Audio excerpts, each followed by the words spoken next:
अस्सलाम वालेकुम जी, welcome back to my channel. I hope you all are doing well and great. आज का हमारा लेसन है lesson 41 world Englishes and the media. जैसे कि हम पीछे पढ़ चुके हैं कि इंग्लिश लैंग्वेज का क्या क्या रोल रहा है, ठीक है। तो इस पूरे लेसन में हमने क्या पढ़ना है, इस पूरे लेसन में हमने ये पढ़ना है कि मीडिया सोसाइटी में कितना ज़्यादा इंपॉर्टेंट रोल प्ले करता है, ठीक है। तो हमने रोल ऑफ़ इंग्लिश पढ़ना है मीडिया में, न्यूज़पेपर में, प्रिंटिंग प्रेस में, रेडियो में, टेलीविज़न में। इन सब चीज़ों में जो है वो इंग्लिश लैंग्वेज को किस किस तरह यूज़ किया जा रहा था, वो सब हम पढ़ेंगे। एज़ सच बहुत ज़्यादा इंपॉर्टेंट लेसन नहीं है, लेकिन न्यूज़पेपर्स में और इन सब में जो है वो आप लोगों को डेट्स याद रखनी पड़ेंगी, इसलिए थोड़ा बहुत इसका भी हम पॉइंट ऑफ व्यू देख लेते हैं कि किस पॉइंट ऑफ व्यू से इंग्लिश को यूज़ किया जा रहा है, ठीक है। पहले टॉपिक 241 देखें कि English being used in the press for the last 400 years, ठीक है। ये आप लोगों को क्विज़ में आ सकता है। उसके अलावा उन्होंने बताया है कि Britain showed progress simple newspaper brought out by many European countries, यानी कि जो न्यूज़पेपर यूज़ किए गए थे वो बहुत ही ज़्यादा वाइडली रेंज में यूज़ किए जा रहे थे विद इंग्लिश लैंग्वेज, ठीक है। इंग्लिश लैंग्वेज जो थी वो इनमें मस्ट थी।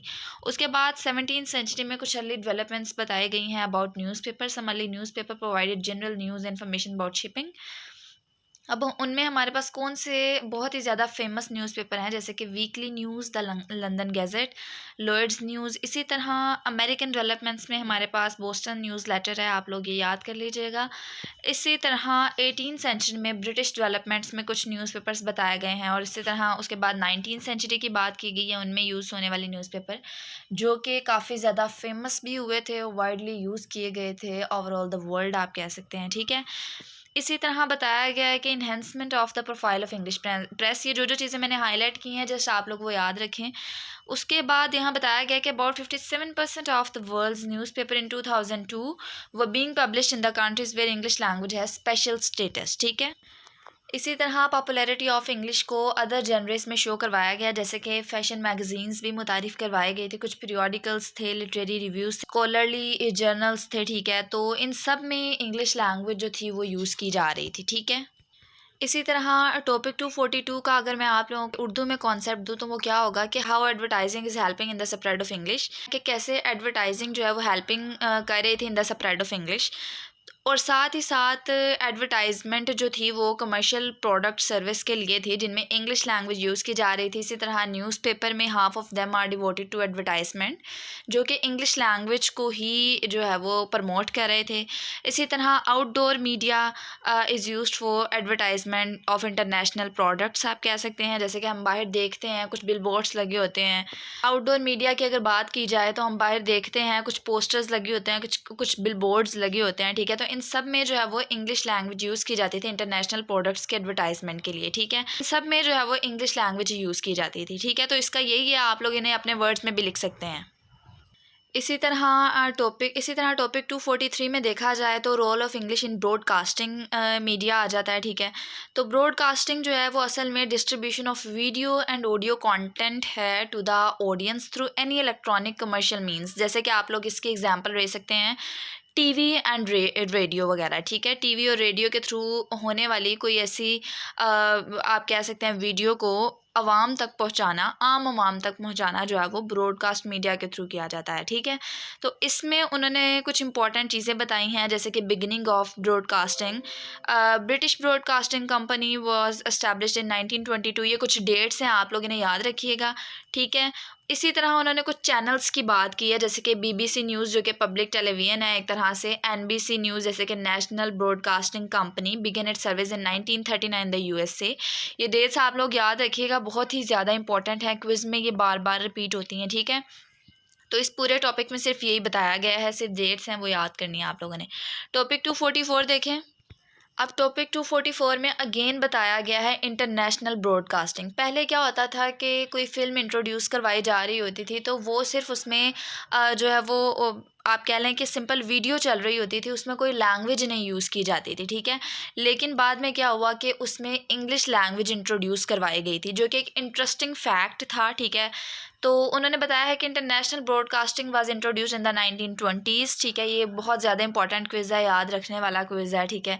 बीबीसी न्यूज़ इंटरनेशनल सर्विस जो है वो 1930s में यूज़ की गई थी, ठीक है।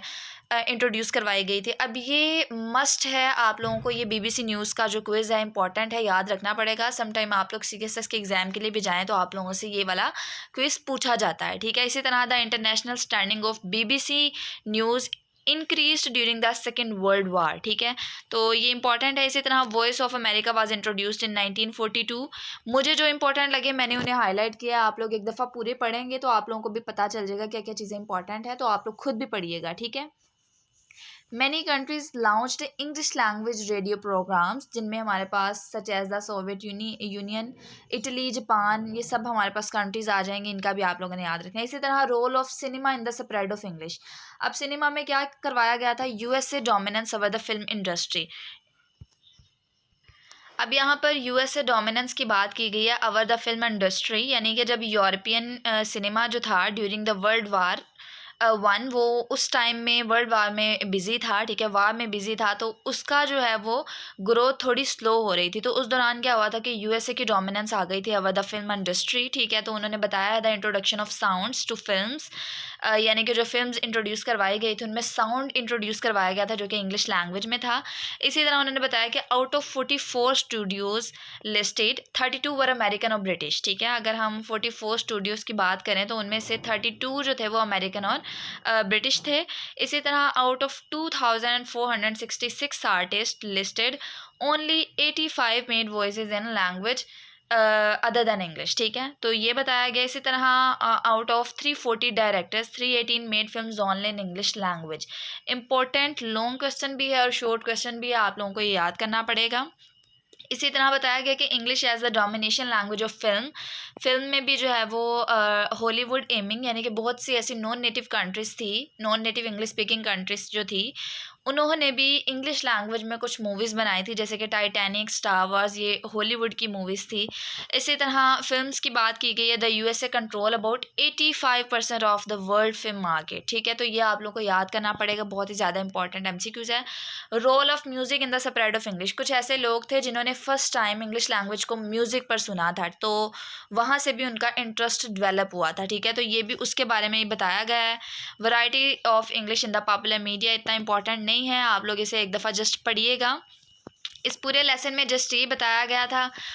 आई होप सो कि आप लोगों को ये लेक्चर की समझ आ गई होगी। आप लोगों ने कुछ इंपॉर्टेंट डेट्स हैं जिन्हें याद रखना है, न्यूज़पेपर के कुछ पॉइंट ऑफ व्यूज़ हैं जिनको आप लोगों ने जहन में रखना है, जैसे कि टॉपिक 241 में कुछ अर्ली डेवलपमेंट्स हैं। बाकी और इसमें ऐसा बहुत ज़्यादा इंपॉर्टेंट लेसन नहीं था। आई होप सो कि आप लोगों को समझ आई होगी। मुझे दुआओं में याद रखिएगा। अल्लाह हाफिज़।